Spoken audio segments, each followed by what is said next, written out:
Hello, everybody. Let me rephrase. It is my absolute fucking pleasure You're too kind. to be able to host this son of a bitch on this podcast. You know my mother? This is one of my best friends in the whole entire world.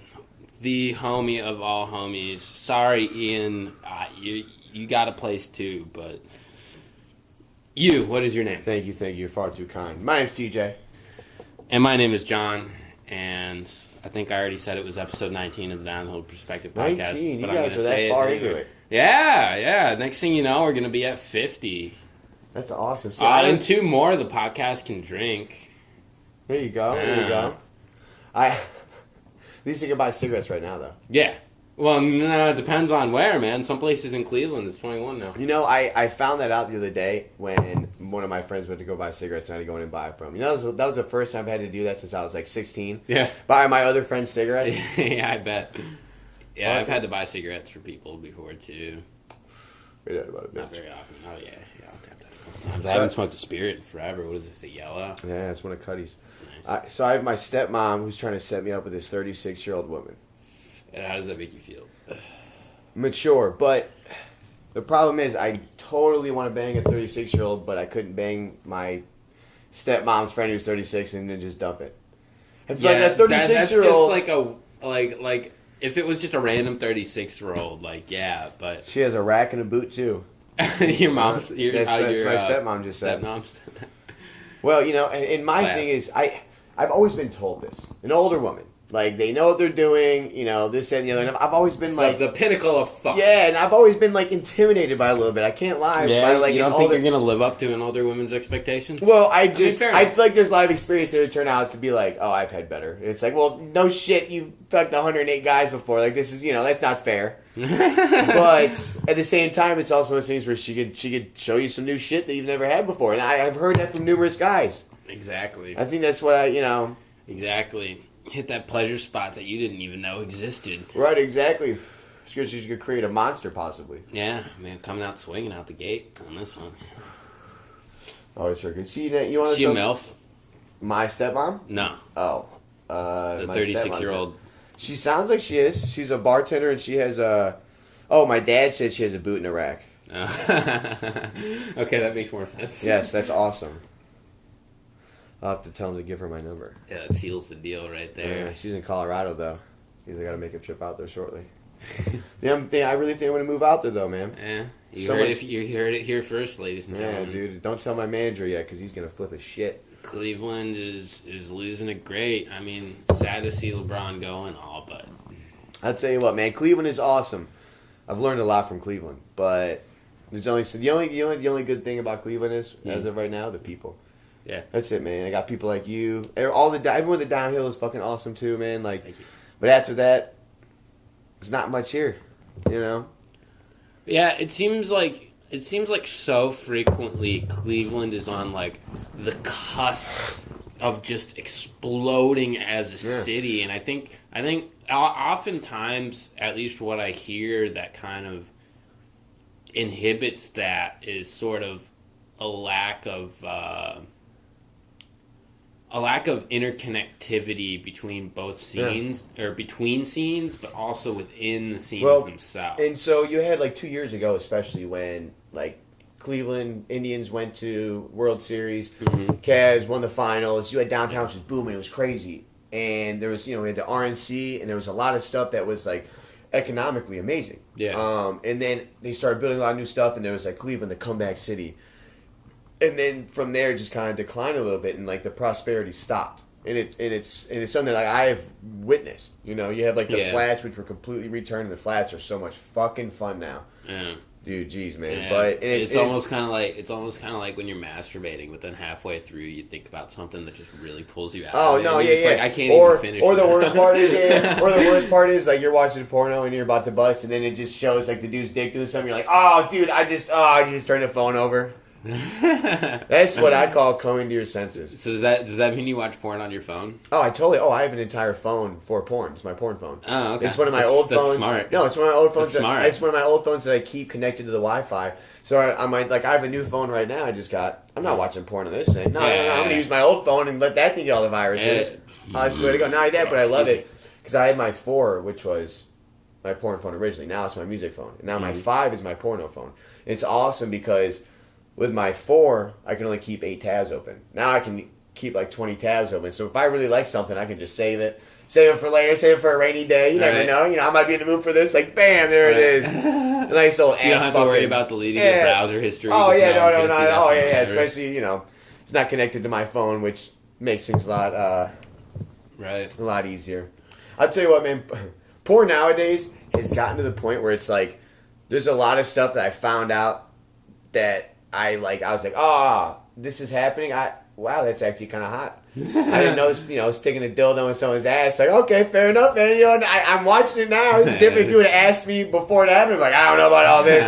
I don't know. Yeah, it's definitely done a lot to destigmatize things in a way. Like, I feel like fetishes are a lot more generally accepted now than they were even 10 years ago. And there's that, and then there's also the, like, what I've learned, too, is there's a lot of, like, talking about, like, MILFs and stuff. There's a lot of like 36-year-old women that are into the same shit, but back then you just didn't talk about it. It wasn't like out in the open. Exactly. And like now it's the same, but it's people just talk about it more. People always been kinky. It's just a matter of how much we knew people were kinky. Exactly. And it's always, I love hearing stuff about someone, like someone you work with, right? And you never thought of them that way, and then you hear from someone like, oh yeah, she's a freak, and all of a sudden your entire perspective about her changes, and you're like, damn, I want to picture that now. Like, I can't help it. Like, it's something that, like...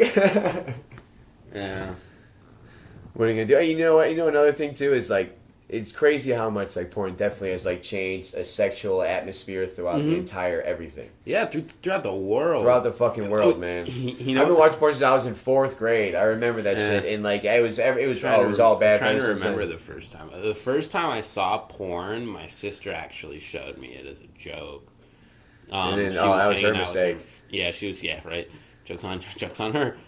That was the first time I saw it, but I didn't actively seek it out on the internet till probably a couple years later, at least. I want to say like 4th grade, 5th grade. I was gonna say, I was in 5th grade. I remember going online and looking up like sex, boobs, stuff like that. Naked like girls. Sex.com, just like ridiculous shit. Yeah, the first porn URL I ever tried to search for was I love naked girls. Okay, so 2 stories. Yeah. Do you remember Rob in Black? Yeah. They were Rob and Big, and so I totally one day was like, oh yeah, like Big Black is awesome stuff, and I went on bigblack.com, and it is so not whatever you thought it was. Bigblack.com is the exact opposite of a clothing line store. I think it's exactly what I think it is. Well, when I was a naive kid, I was like, yeah, Big Black. And then there was one time where I used to love watching porn in the morning before I went to school. And one time I totally didn't close out the browser, and my grandma was with my sister on the computer, like, all right, let's go do something. And she opened up the computer, and it was just a whole bunch of porn. And she was like, my mom confronted later on, and she's like, yeah, this was up. And I was like, oh, it was a pop-up. She goes, yeah, no, there were like 3 or 4 screens open. And I was like, sorry. I was on private browser, if that makes any difference. I don't know. You're not going to get traced back to you. That's funny. What's crazy too is What's that? Back in the day, porn could totally fuck you because you ever use LimeWire? Yeah, dude, LimeWire. There were numerous times. Viruses. Yeah, there were numerous times where I downloaded what I thought was a movie, and it just turned out to be someone getting banged on a thing. And I'd pull up a movie, download it on my iPod to watch on the trip to DC, and end up fucking porno on my iPod, which none of my friends complained, of course. But yeah, regardless, false advertisement, man. Yeah, or that fucking towards the end of LimeWire when you would go to download something, it would just be that fucking that guy. Oh my God, I know exactly. I did not have sexual relations with that woman, but what I did do was get this free Apple iPod from whatever. Yes, I know exactly what you're talking about, dude. It's That's one of those things where like it happened to me and then I didn't think about it for years and then all of a sudden I had a conversation with friends and every single one of my friends had and they all experienced heard that it. They same all thing. heard it. You know what? I used to love like the FrostWire. It's like, oh, FrostWire is better than LimeWire. Will give you a virus. It's FrostWire though. FrostWire is better for your computer, and it was just so bad. It's just as bad. They were all bad. Morpheus, FrostWire. Dude, you want to hear a true story? Oh, I'm saying this on the air right now too. This is real shit. Yeah. I downloaded, and this is when I was downloading a trip to DC.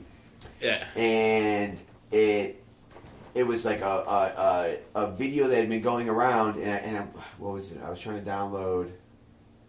What was it? I said it was like Bad Boys 2 or something. 2 Girls, 1 Cup? No, my dad showed me that when I was like 11. Your dad showed you that? My dad, you know what one of my earliest, I was like 9 years old, my dad's like, you know what the difference between jelly and jam is? And I was like, what? And he's like, I can't jelly my dick up a girl's ass. I was like 11 years old. Yeah. My dad was totally that dad that was like, you know how often I heard, just don't tell your mom. Just don't tell your mom. But from my dad, which was like, it's so cool. It's just like, all right, I got you, bud. I got you, bud. I'm not saying nothing, but yeah, my dad is totally that dad that like, I remember going to, right up on Noma, there was a barber shop. And it was Al, and he's like an Italian mom. He's like, I knew a guy, you know. Mm. And I used to go there, and he had a stack of Playboys, you know, knee high. I used to look through them, and I was probably, I was living in Cleveland Heights, so I was in like first grade kindergarten. And I'm cutting my dad's hair, I'm looking through these, and I'll never forget the picture. It was a girl in like a cheerleader, she had her tits hanging out. And he goes, hey, see a lot of look at that? My dad's like, I don't give a shit. It was awesome, man. It's funny to me that he asked rather than just telling you to put it down. You know, it's see, like it just shows of a different time. Well, you know what? And so my thing is I truly believe in the idea of like not sheltering. Yeah, like, absolutely. My mom was told me that like, don't climb that tree. And he goes, no, climb the tree. If you fall out, you're gonna know not to climb the tree again. If you don't, you got good stance. Right. You know, and that's how I believe in shit. I don't want to shelter my kid. Yeah, you don't want to nerf the world for your fucking kid because then they're never gonna learn how to live. Yeah. There's that, and they're never gonna learn how much of a fucked up place the world is. Yeah, if they don't have consequences, what's the fucking point? Yeah, and there's also like a stigma as far as like, don't do this, and as a kid you're like, fuck that, I totally want to do that. And my mom was on the like, once I got out of control, she was like, just do whatever the fuck you do, and that's when I realized like, oh, now I can do this. I don't want to do that anymore. You know, Yeah. it was when people were telling me like, don't do this. That's Yeah. when everything was. Yeah, You know. yeah, and I mean that fucking translates perfectly to the war on drugs as well. Like, you know, people are always saying, oh, if you legalize drugs, like people are just going to go out and do drugs. Mm. No, that's not necessarily the case. Like, a big reason that drugs are so attractive to some people, especially younger people, is that they're told their whole lives that they're not allowed to do them. And instead, if instead of doing that, we said, okay, this is a drug, here's what it does, here are the effects, here are the downsides, here are the potential benefits. How about this? Let me throw you two statistics. So as far as Denver and Colorado legalizing weed, their weed usage as like per capita has gone up like 3%. Mm-hmm. Like it hasn't gone up at all. They were worried about a bunch of young kids coming out wanting to smoke weed and stuff now, and I know a bunch of people out there that are like, yeah, I don't really, you know, whatever, it's not that big of a deal. Another thing too is as far as going, you know, the drug, like Portugal, I believe it's Portugal, legalized all drugs. Yeah. Legalized it, and they also, but selling it was still illegal. Yeah, no. They legalized possession of it. Yeah, but they also, there's some places where they would they'd monitor like how much they were selling. What's the word I'm looking for here? Regardless, they would, you know, they would sell it out of stores in certain places, and they wouldn't have any of the fentanyl, wouldn't have anything. It was low dosage and stuff, so people would still get. But at that point, you're also looking at, because I want to say it's like 37% of incarcerated people are nonviolent offenders, drug users, and stuff like that. Some more.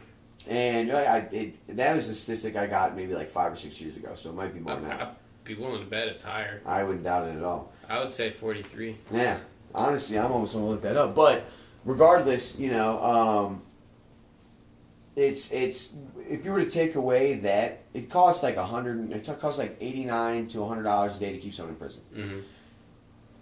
when you legalize something like that, you're getting rid of all those people, and at the same time, the money that you save there, you also spend a quarter of that, because that's all it takes, on a rehabilitation center where you give people the option to go get rehabilitized. Right, exactly. And in those places, yeah, there's like the people that end up dying out, and then there's the people that go and get help, and their drug use is down. Yeah, like I can't remember what country it was. It was one of the countries that legalized drugs. But like when people were like arrested for public intoxication, they weren't taken to jail. They were taken to a place to calm down a little bit, maybe come down a little bit. They weren't locked up. They were just in a room. They could leave if they wanted. Before they left, they would give them information of places where they could go to get better. They didn't 39%. 39%. 39%.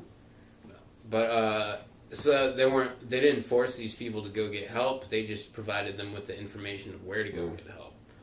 How about this? Let's talk about the Philippines. President Duarte. Oh, literally killing people over drug who literally, there was like 6 months ago, he was out of his mind saying like, okay, if you see someone using drugs or selling drugs and you kill them, I'll back you up. Now he's saying, we're going to arm like 35,000 just regular citizens, so if they see any drug things happening, let's just take them out. We got your back. Fucking crazy. Why is he doing that? He's a lot of people. Is he just power tripping? Well, so he's also, the crazy thing is he's totally admitted to throwing someone out of a helicopter before. Like, I think what it was is in the same way how the United States saw like a whole different change in perspective, and with like Donald Trump, the same way Philippines saw this. And Philippines, and now they're almost at a point, and I haven't read anything or saw anything from like people themselves, but what I've gotten from the news I've gotten is the guy's out of his mind. He wants to just give like 33,000 people guns and say like, hey, if you see anyone selling drugs or using drugs, you can kill them. He wants to rid drugs out of this country. Of a precedent. You know what? And the problem is you have to think of the consequences that are going to come from the people that weren't using drugs, or you just say that and you say, "Oh, I thought he was using drugs." Right. Exactly. Or they said, like there's so many bad things that can come from it. What's the gray area there? Yeah. Like someone could just use that as an excuse to kill people. Yeah. And it's fucking plant drugs on them. Yeah.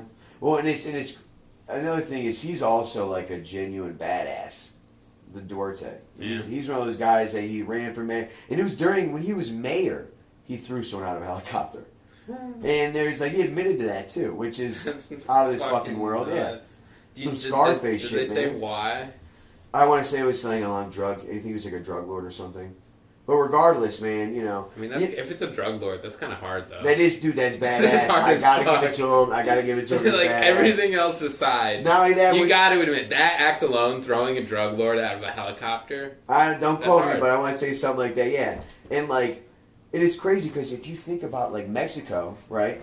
Yeah. This year, in this open offices running, they had a ridiculous amount of people killed. I want to say it was upper 300s people that were all running for just chairman and this and the other. And people were getting fucking killed. Yeah, because fucking the cartel wants their cronies in there. Well, which is another reason that legalizing drugs is a good idea, because you erase the black market. You look at prohibition of alcohol back in what was that, the 20s, 30s, 40s, whatever that was. You made it illegal. You created this whole black market for it.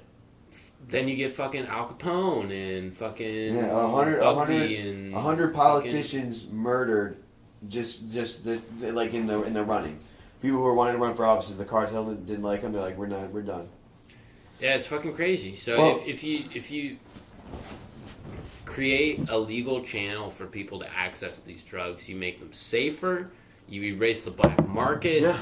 Bring down cartels. The cartels will be brought to their fucking knees because they're losing all of that. That's all their income. There's another aspect where, when Colorado legalized weed, so Colorado also became, in California, whether they realized it or not, became a outpost for weed. Mm-hmm.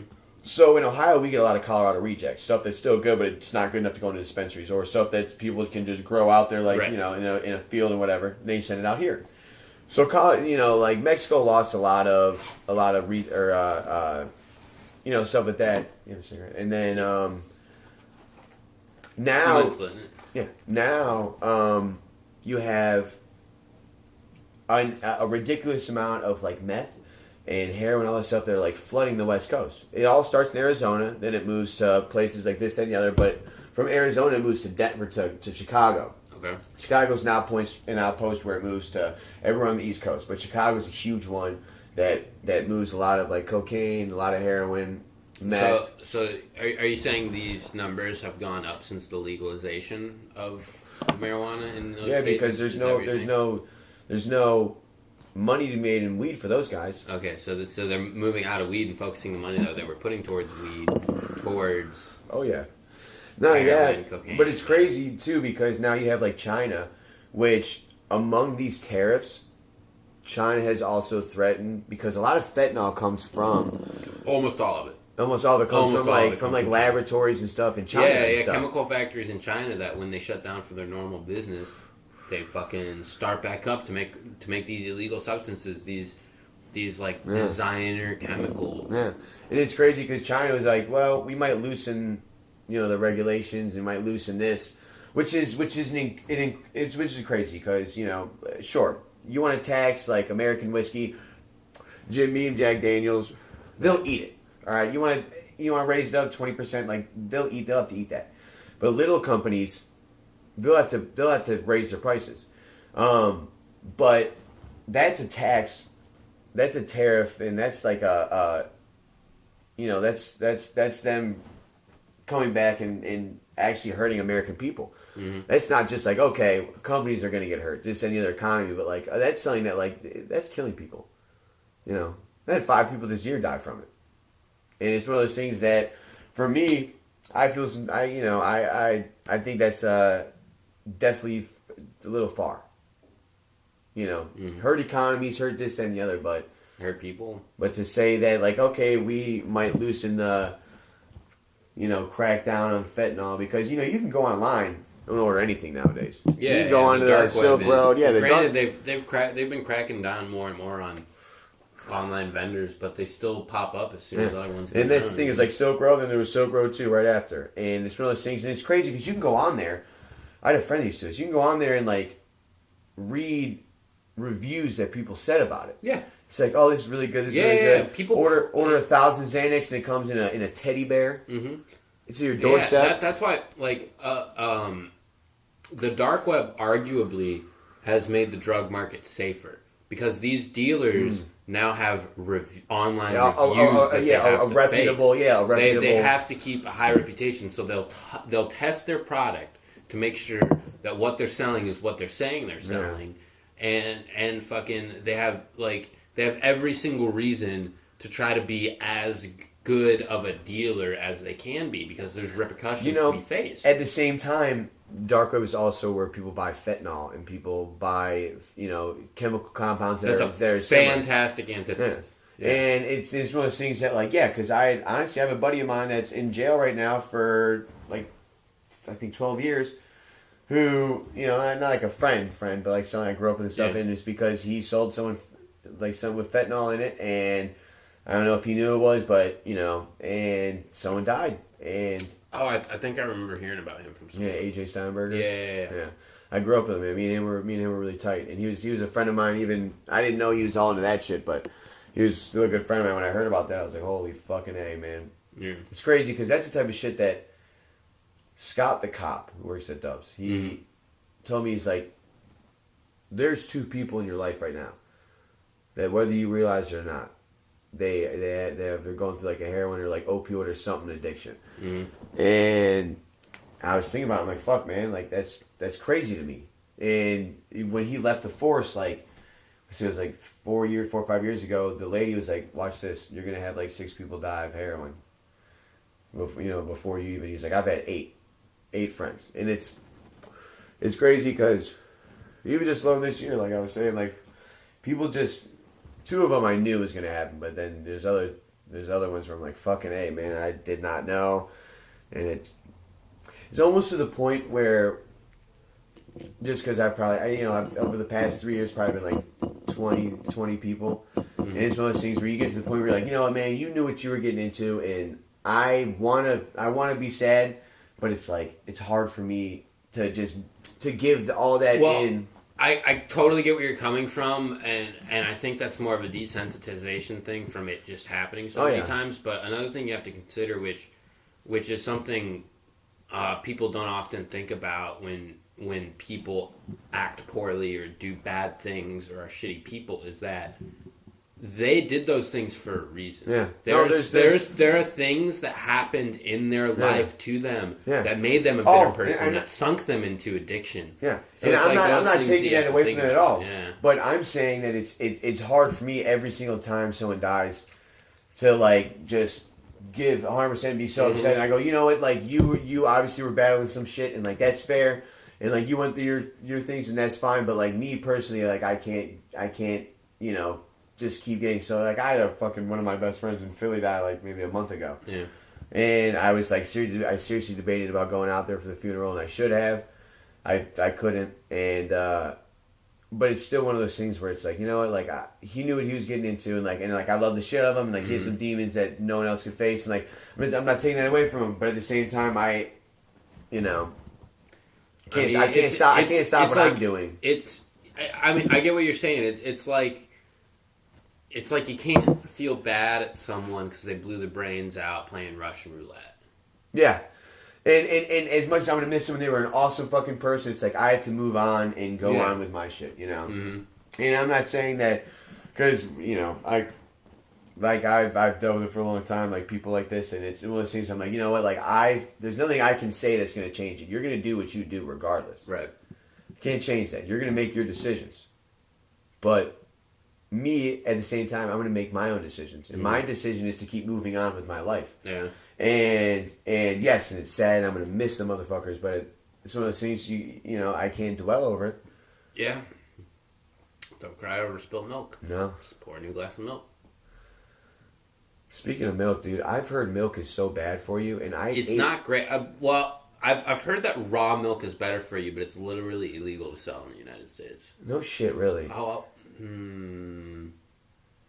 might be wrong, because I know it's illegal to import cheeses from some countries because they're made from raw milk. Yeah.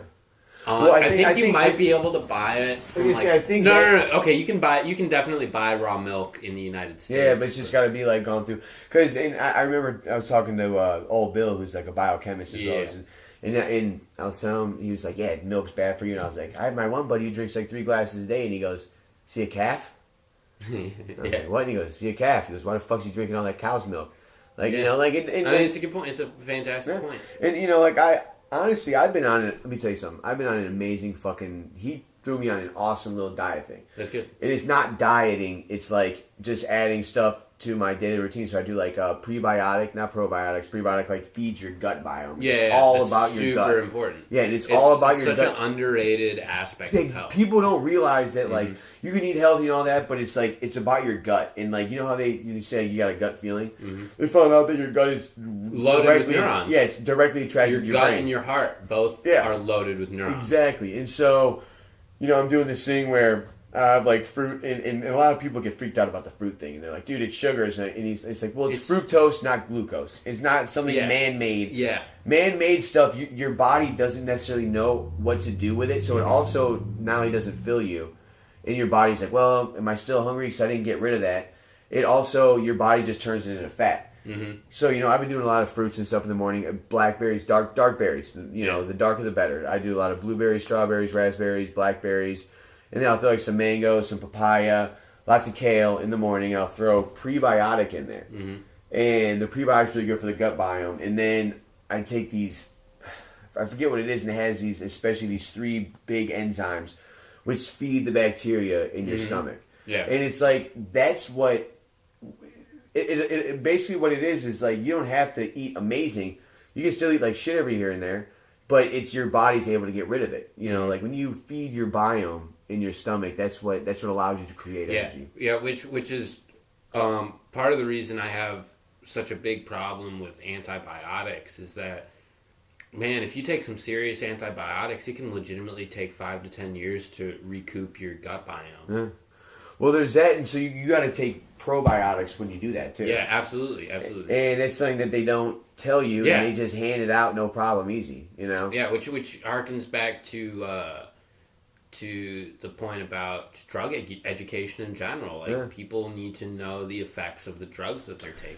Well, and that's something that is in the United States, and coming from my dad was a nurse and was able to prescribe people stuff, and still coming from my dad's point of view, where even though I'll give you a little bit of background, my dad was an addict, lost his shit, whatever, and he's someone that even to this day wakes up, he has ADHD, takes Adderall, goes throughout his day, and at night takes pills, takes something to sleep. And you realize that there's just this cycle, and it's a normal thing. Mm-hmm. There's a generation coming up which is learning that that's not it. Pills are not the way to go. But there's an older generation, in the generation of doctors that are here, which they've been taught that pills are the way that to go. pills. Yeah, you have this, take this, it'll fix it. Like for me, I have an ear infection right now. Mm-hmm. I'm doing homeopathic stuff. I don't want to go get antibiotics, right? Because I have no reason to, right? Unless it really gets that bad, or they have something else they give me. But the thing about that is antibiotics. It's insane. People are becoming so resistant to them. It's not the people; it's the bacteria. There's bacteria, and not only that, but so they put it all in a lot of cow food and stuff too, and it helps cows stay, not sick and whatnot. But then the problem is we're eating it, and then we're creating antibiotic systems to where they're becoming less and less effective. And at that point, if something really bad were to happen, if you don't have an antibiotic, if your body has been taking it forever, you're not going to be able to fight it off. It absolutely destroys your immune system. And you ever met someone who's always sick and they always complain about being always sick? You ever ask them, how much did you use hand sanitizer as a kid? How much were you sheltered from bacteria as a kid? And an overwhelming majority of them say My mom blames herself because I was her first kid, and she was always making sure I have asthma, really bad allergies, and all this shit. And it's because she's I kept you inside, and I was always using sanitizer on you, and this, that, and the other. And I don't know if the asthma is really from no one else in my family has asthma, but yeah, dude, and that's why the whole you gotta let kids go out and play. Yeah, it's you the gotta entire expose them. Yeah, it's the entire idea of your body's not going to be able to fight it off if you've never mixed. It's a flu shot. The flu shot is a small form of the flu. Yeah. So you can fight it off if you get it that year. Yeah, and then so your body builds antibodies to fight off that specific bacteria because it's encountered a lesser version that it can actually defeat. So it better knows what to do when it encounters the real thing. Dude, I've heard crazy shit about vaccines and stuff, man. And what's crazy is I don't know where to stand on it. Because yes, I don't get flu shots. I think that's I don't get flu shots either. But there are some. Vaccines are good. I was gonna say there are some. There are some. Especially the mumps and measles and all that stuff. Sure, but there's also I've heard crazy stuff about flu vaccines. Just from all over the web and all this. And I don't. I've also heard from other people that are dude, you fucking get them. I don't do flus. Yeah. I used to do flus a lot when I was younger just because they always told me because I had asthma. But, I've never really of course, tetanus is another one, sure. Yeah. Stuff that can keep you from getting something, but to do something every year, I don't know if I can do the flu vaccines, man. Yeah, well, see, here's my thing is I've never really I don't think I've ever gotten a flu vaccine.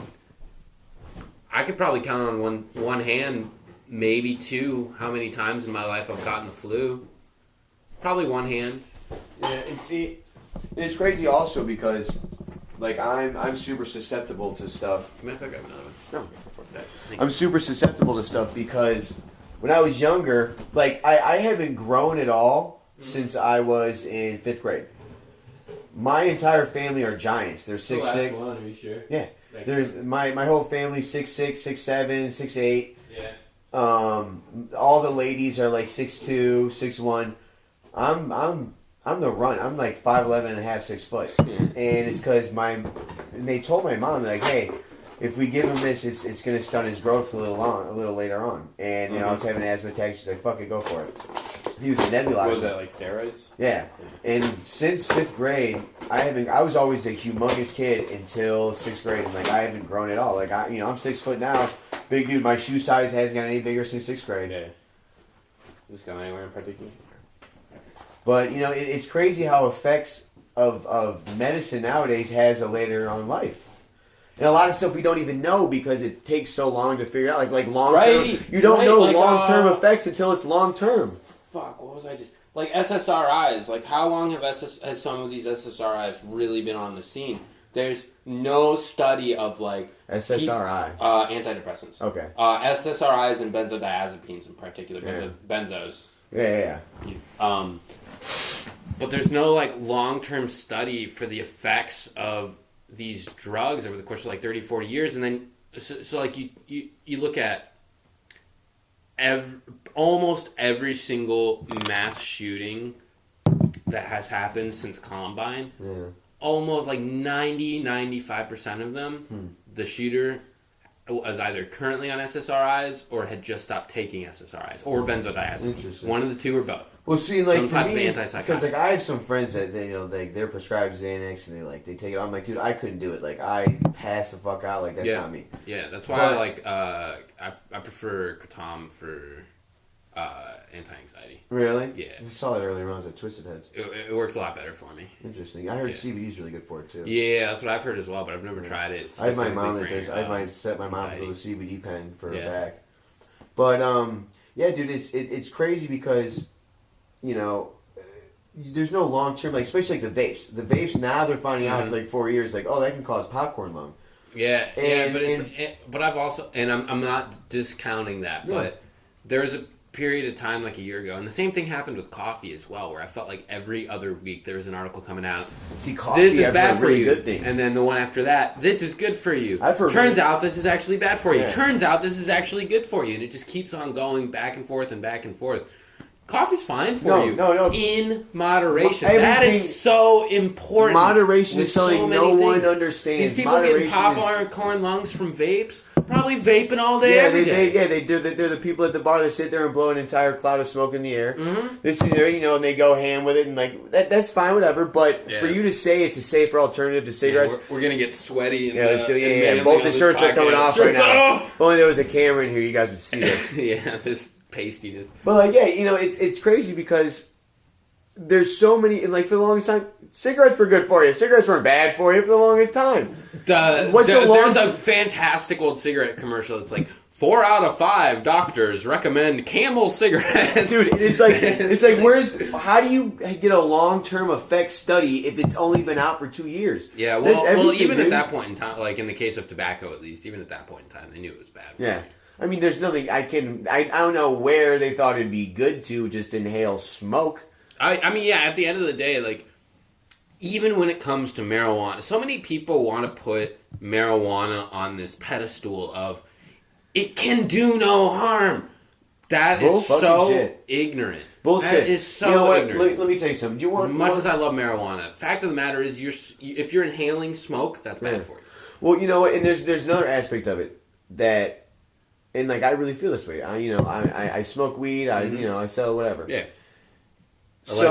Allegedly, yeah. So there was a while where when the concentrate dabs came out, and they're like, dude, I don't know. They're like, dude, it's a plant. I go, no, your entire argument of it being a plant is thrown out when you concentrate. It's the same thing as beer and liquor. That's what drugs are. So like fucking heroin is just concentrated poppy plants. Well, and then it's like. You have these people who have never smoked before or anything, and they go to Colorado and they're like, "Oh, I'm gonna get an edible," and they eat an entire edible, and they're fucked out of their minds, and they have an anxiety exactly, attack. And then in their mind they go, "Dude, I don't know how these kids. This is the devil's lettuce. I don't know how these kids could do this."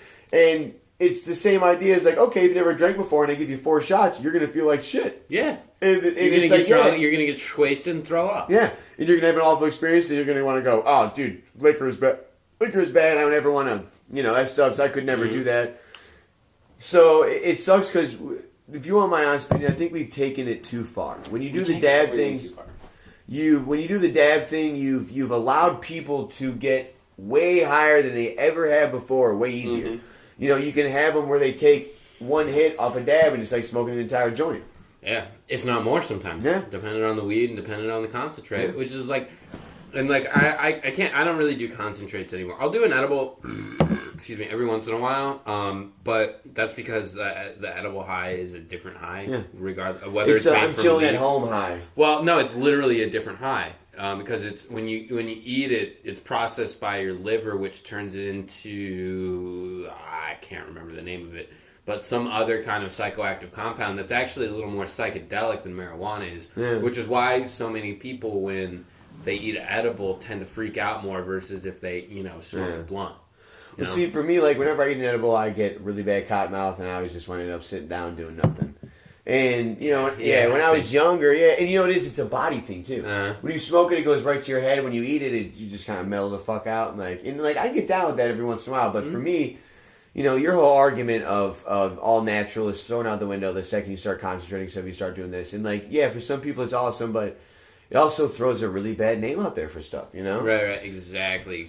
And your comparison of giving someone 4 shots is such a good comparison to make and really puts it in perspective, Oh yeah.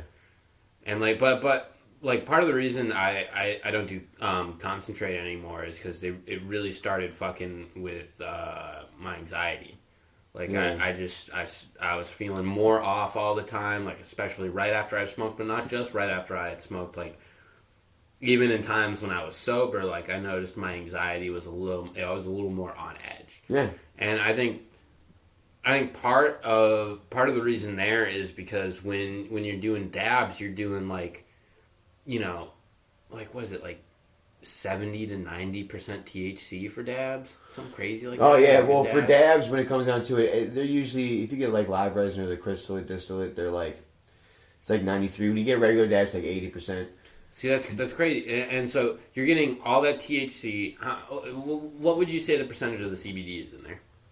Oh, CBD. If you can find, I got not CBD dabs. I'm talking about CBD. No, dabs. regular weed. So it's crazy to say. There's actually a movement now to find strains and cross them with other strains. I got a weed maybe a year ago for my mom, and it was 10% THC and 10% CBD. Mm-hmm. And that's she, and my mom, she'll smoke, but she's like, I like to just get a little high. I don't like to get stoned. I want to be stuck here. She's like, I like sativas. So I gave her this, and she's like, dude, the 10% CBD, she could help me out so much. CBD is genuinely a fucking miracle drug. It's crazy. People don't okay, so when you smoke THC, it's good for 4 things. It can be good for anxiety, it can be good for appetite, it can be good for this. But CBD it has an entire list. Epilepsy, it is a miracle drug for epilepsy. It is ridiculous. From dozens of seizures a week, dude, there was to maybe 2 or 3. I was gonna say there was a girl that was having 30 seizures a day, and she was 5 years old. And her parents started giving her the CBD oil. Well, no, they started off with THC because they had her. They didn't have CBD, but then she went to CBD oil, and she went to 4 a week. Instead of 30 days, they're the way this is going, she's not going to make it past 8 or 9 because it's it's going to take a toll on her brain. And now she went down so much, and she doesn't have to take all these pills. CBD is genuinely an amazing. It's an anti-inflammatory. Yeah. It does a lot of shit. Man. So I have this, obviously, well, not obviously for the audio listeners. Once again, this is an audio friendly podcast.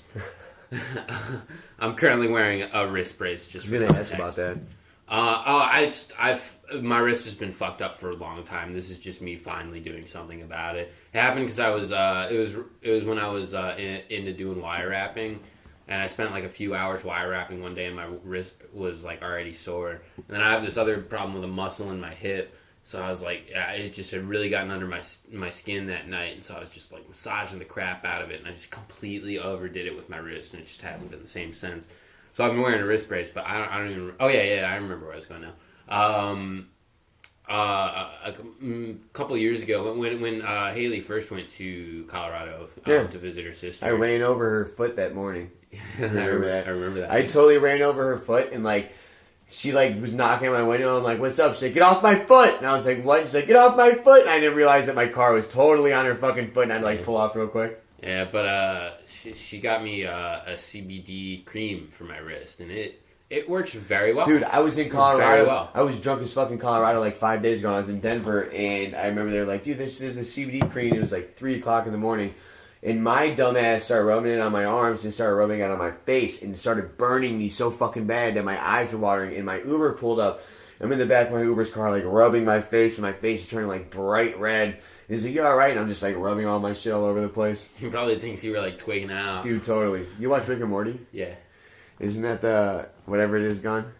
Yeah, the portal gun. Portal gun? Yeah. That's amazing. My friend just got a portal gun tattoo. Nice. You heard it here first. Yes.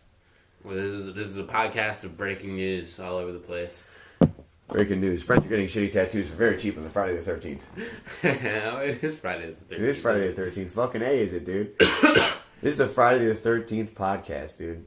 Nice! That's amazing. If only it was the 13th podcast. Is this the first themed podcast we've well, not themed, but like... Alright. You gotta tell me one of your worst luck stories. Worst luck stories? Yeah, worst story. Isn't Friday the 13th bad for luck? I have notoriously good luck, so this might take me a second.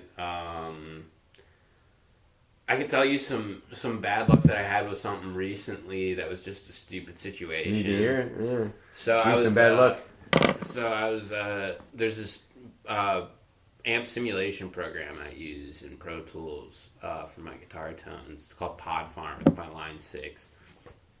And you can get these expansion packs for it that add like additional effects, like, you know, maybe another reverb unit, another delay unit, maybe like another distortion unit, different, you know, copies of famous amps, stuff like that. Oh yeah. And so recently I was looking, like, I was kind of looking through one of them, and I've been getting like a little more experimental with my music recently. Trying to be a little more out there, so I've been experimenting with like a bunch of different effects and like the sounds I can get from them. And so there's an effects pack called FX Junkie, and it had like a bunch of really awesome sounding, like excuse me, like reverbs and delays, mostly time bass effects, but also some like compressors and a couple EQs and shit. Yeah. So I was like, bet, let me get this. So I because I had already made an account with this website like 4 years ago, when I initially purchased the program. And so I was trying to log back in, like I couldn't remember my password, and I was like, fuck it, like I'll just create a new account, and then like I'll download the pack and I'll install it, and it'll just be good to go. So I created a new account. I purchased the pack. It's like $50, a little bit more with tax. $54.99, something like that. There you go. Yeah, like $54 or so. I'm like, bet. All right, so transaction, and I'm waiting for a confirmation email. First of all, I never got a fucking purchase confirmation email. So then I'm like, all right, like there's probably like a downloads tab on the website. So like I go to my account, you know, I found downloads, and there's just nothing there. Yeah. So then there's an add-ons tab, and I click on it, and like it says I own this, like it says FX Junkie right in the add-ons tab, but I can't find anywhere to download it. So I'm like, what the fuck? So I look around, and after poking around on forums and shit for a little bit, I discover that you don't actually download anything. What it is you buy it, and it unlocks your ability to use it within the program. So it's already in the program. It's just unlocking your ability to use it. So I'm like, okay, fair enough. You know, that's a decent way to go about it, like fighting piracy and shit. I'm for it. So then I'm like, all right, well, how do I... Well, I probably should have made this purchase with my original account. Yeah. So I reset the password for my original account, and I get back into it and everything, and there's a function on it where you can gift a purchase to another account. So I gift the purchase to my other account that I originally purchased Pod Farm with. And you buy it twice? No, I didn't buy it twice. Okay, I was able to gift an already made purchase. Okay. Yeah. So I sent the license over to that account, and I'm like, all right, bet, you know, like, let me download, maybe, I'd already had the license program the Line 6 uses downloaded. So I just updated that, I logged back into it, you know, it was there, it said FX Junkie in the license thing, so I was like, all right, bet, I should be able to use it. So I open up Pro Tools, I open up Pod Farm, and I'm looking for these effects, and just none of them are there. So I'm like, what the fuck? So then I go back to my handy dandy forums, which I go to constantly. Of when course, I'm you have to. Absolutely. And I find this thread that's like, oh, well, what form of pod farm do you have? Do you have pod farm that's authenticated by the pod farm proprietary software? Or do you have pod farm that's authenticated by an iLock? Which what an iLock is like a little USB dongle that holds authentication codes so you can use programs. So like if you're moving between computers constantly, like you can move your license from computer to computer. You don't have to buy the program each time. For each computer. It's also a way to fight piracy, which once again I'm for. I don't know. I'm a pirate. Yeah, I used to be a pirate, but now I'm pretty well. What's good nowadays is a lot of programs have sort of like installment plans where like it's like a rent to own. When I say I'm a pirate, like it's every once in a while if I find like for instance Neutral Milk Hotel. Yeah. Went on and downloaded like 3 or 4 albums, you know. But other than that, like I get a lot of shit for people. You can get shit for really cheap nowadays, you know. Yeah, exactly.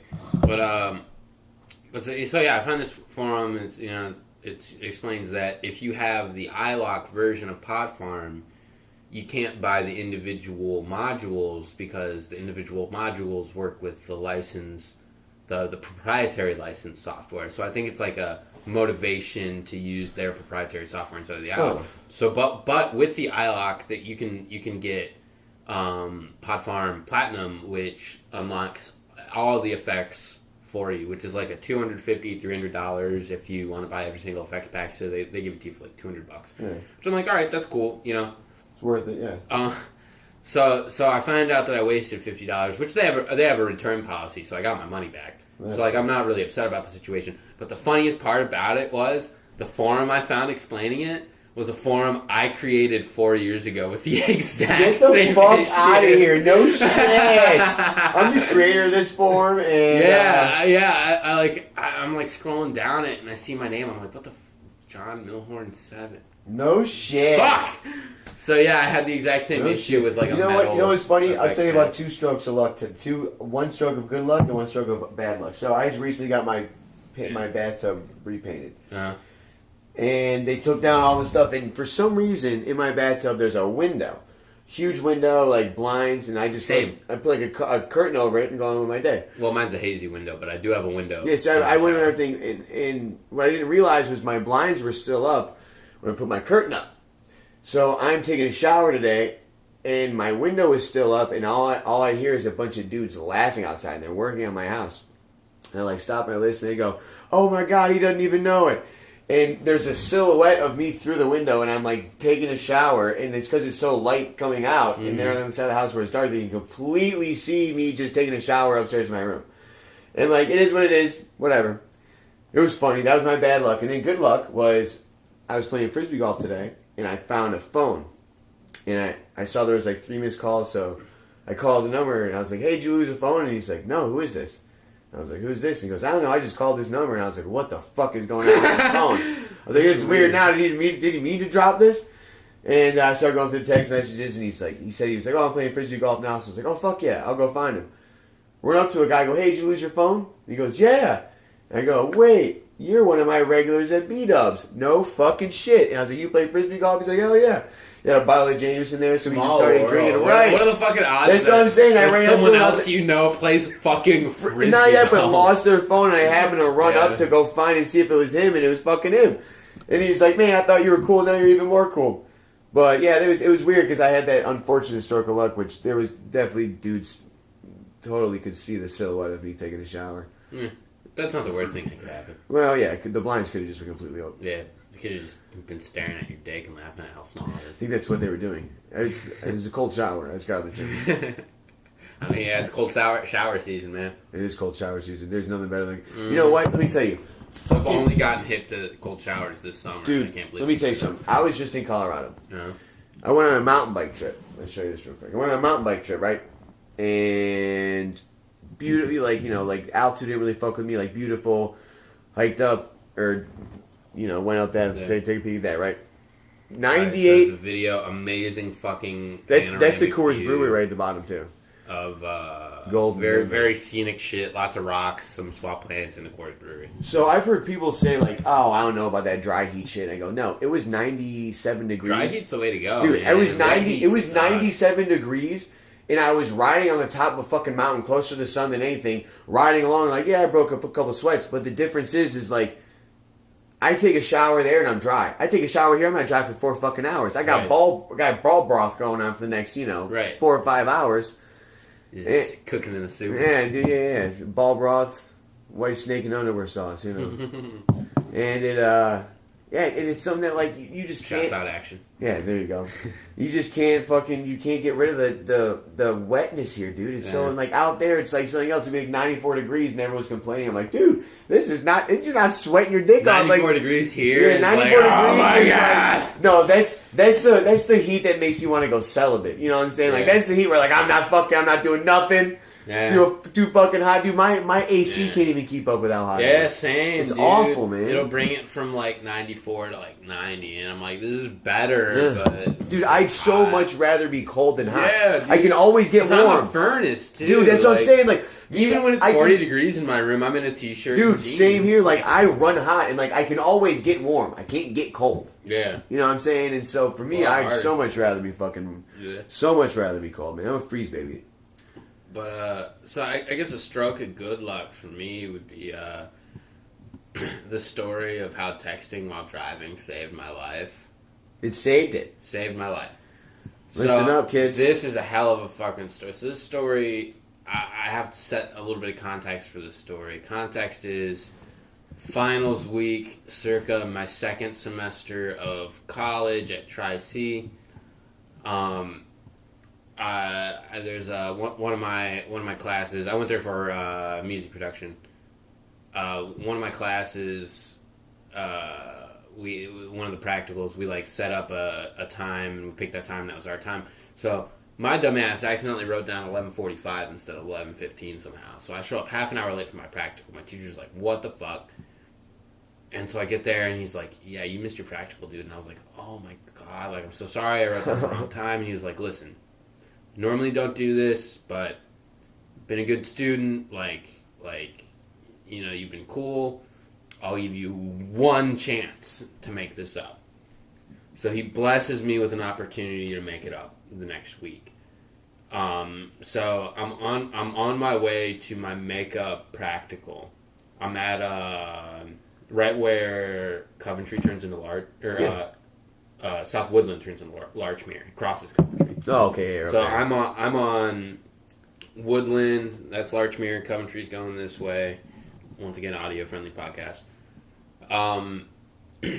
And I'm at a red light, and I have a text from someone. So I look down. I'm like, well, I'm at this red light. Like I start replying to the text. I look up, turns green. All right, let me finish this text real quick. Finish the text, send. Put my phone down. Like 2-3 seconds after it turns green.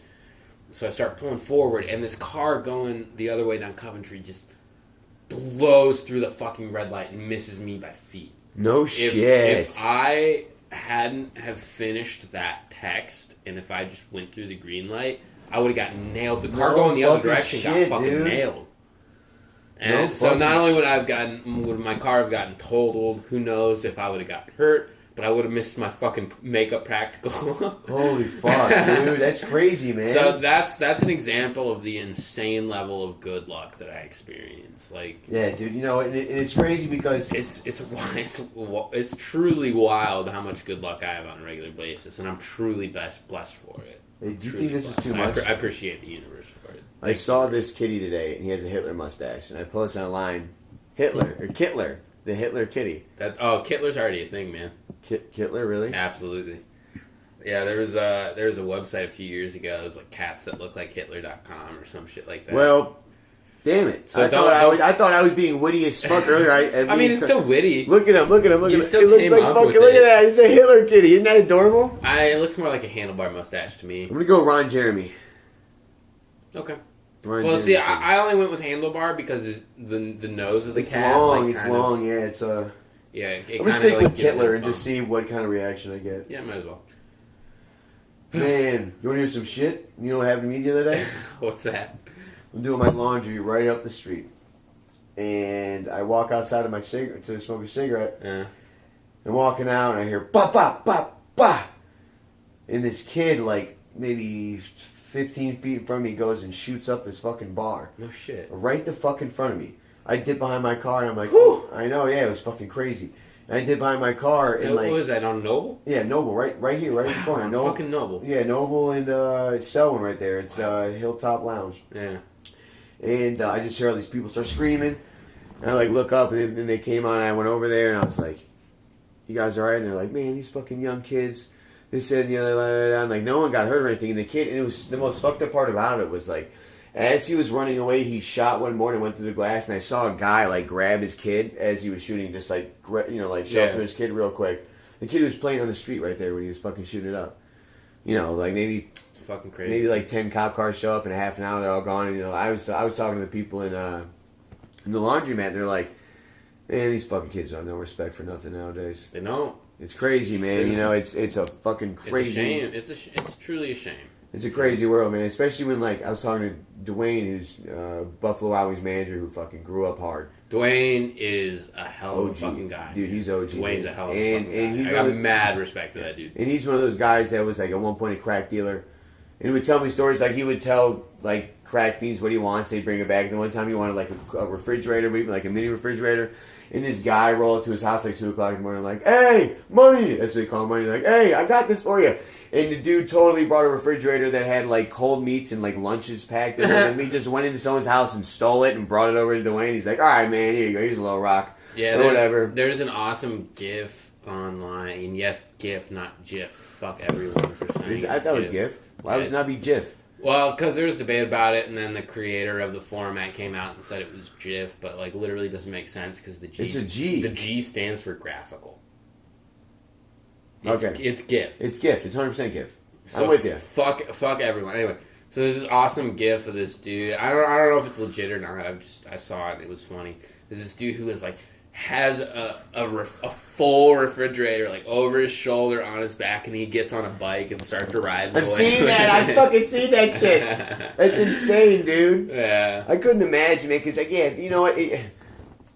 I could never imagine myself, like having to like ask people for money and stuff. But I saw a guy the other day, right? And me and Evan were downtown.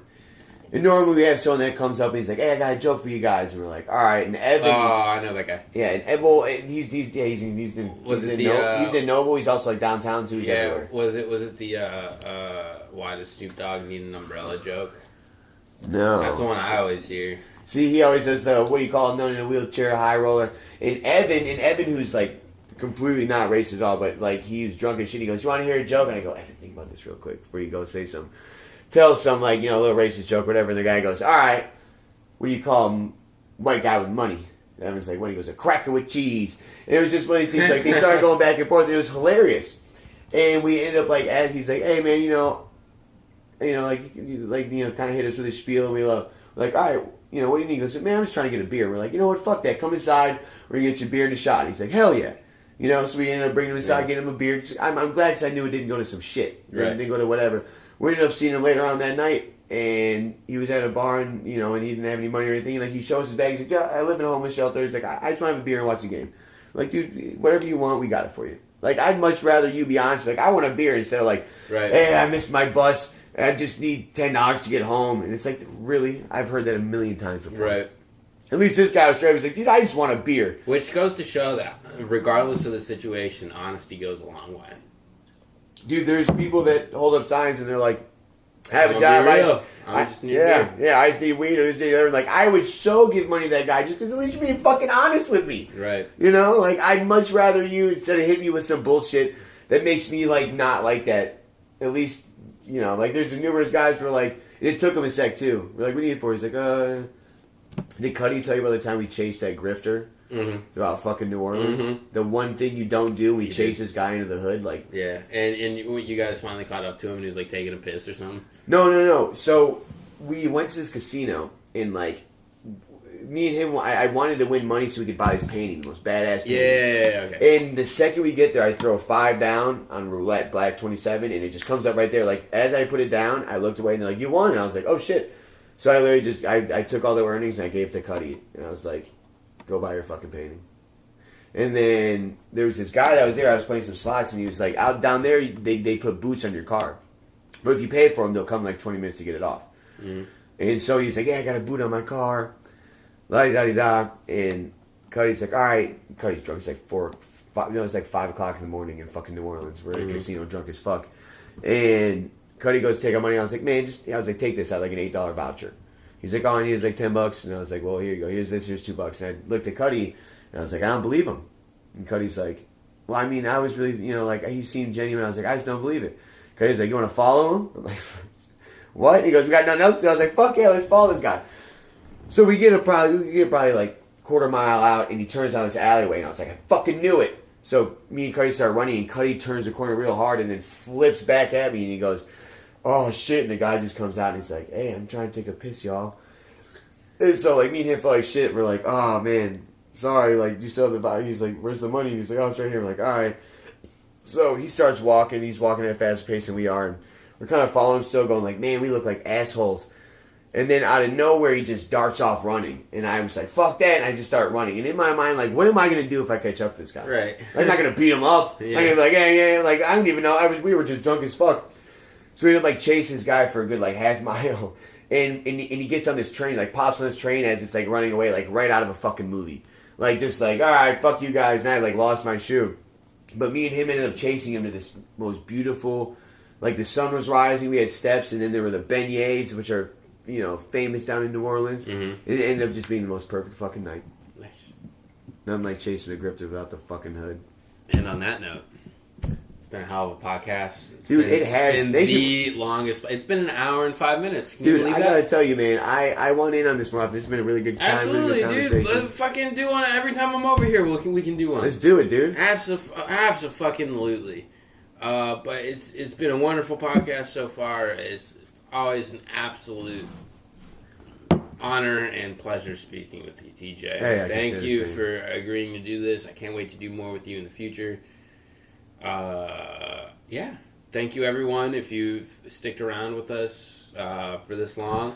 I recognize that this is a bit of a lengthy podcast. We normally try to keep it to about 30, 45 minutes, but I didn't want to stop it. It was Friday the 13th. It was too good, and it just kept on going, and the content just kept on coming, so I didn't want to stop it, but... So if you stuck around this long with us, we truly, truly, truly, truly love you and appreciate you. Thank you for listening to us, all 12 of you. We hope you have a wonderful rest of your day, afternoon, evening, night, morning, whatever it is when you happen to be listening to this. Thank you.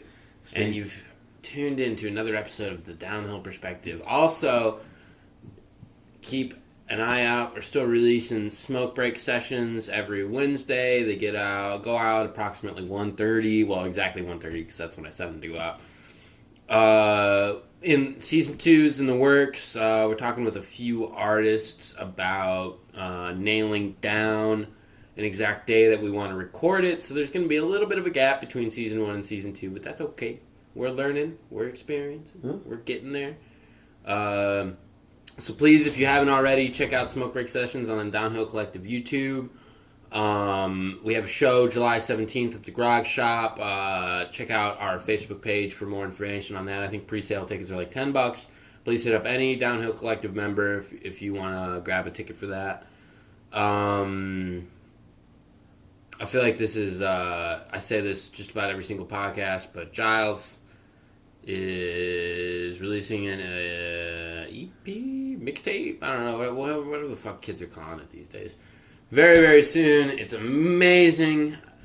I'm truly blown away by it. That man is something else when it comes to making music.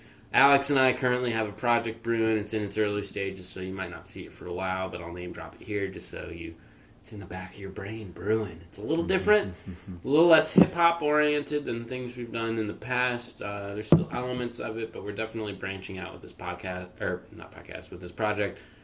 Been having a lot of fun with it. It's like Alex and I's like I don't know, pet project. Like really, really like we love hip hop. We love doing hip hop. Don't get me wrong, but there's a lot of other things that particularly Alex and I love as well that we've been having fun exploring. And so now that I've spent 5 minutes ending this podcast, let us now bring a podcast to the end. TJ, do you have anything else you'd like to say? you want to plug anything? Do you do anything? That you wanna Stay plug? tuned for Slow Jazz at Night with Cornelius Detweiler. Reminiscing on old times, sweet jazz. And Precisely. Don't forget to tip your bartenders. Especially this motherfucker right here. You better be leaving 30% for this motherfucker. Thank you for tuning in. We love you all. Good night. Love